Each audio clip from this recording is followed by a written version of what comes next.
Un climat plutôt serein. C'est vrai que l'affaire Cassé est au centre des débats, mais on sent qu'il y a vraiment un consensus, une réelle volonté de ne pas alimenter la polémique concernant la récente déclaration de Nicolas Sarkozy. L'objectif, c'est vraiment ici de ne pas rajouter de l'huile sur le feu. En témoigne cet extrait, justement, des questions au gouvernement. Nous continuerons de demander le transfèrement en France de Florence. Nous continuerons à tous nous mobiliser pour qu'une issue conforme à la justice et au droit soit reconnue et mise en œuvre.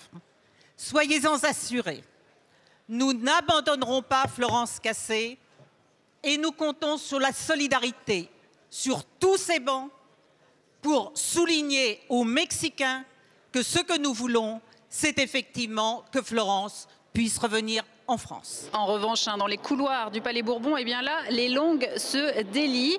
Beaucoup critiquent la gestion de l'affaire Cassé par Nicolas Sarkozy, à commencer par le député socialiste Claude Bartolone, qui parle carrément d'erreurs diplomatiques, même constat dans les rangs des villepinists, à l'image de Jean-Pierre Grand. Écoutez. On avait l'impression qu'il s'exprimait devant l'Assemblée générale de l'UMP de Neuilly. Je veux dire, ça n'avait rien à voir avec ce qu'un chef d'État doit dire dans des circonstances pareilles. C'était pas un discours d'homme d'État, c'était un discours de politicien. En revanche, pour le député UMP Philippe Daubresse, eh bien Nicolas Sarkozy n'avait pas le choix.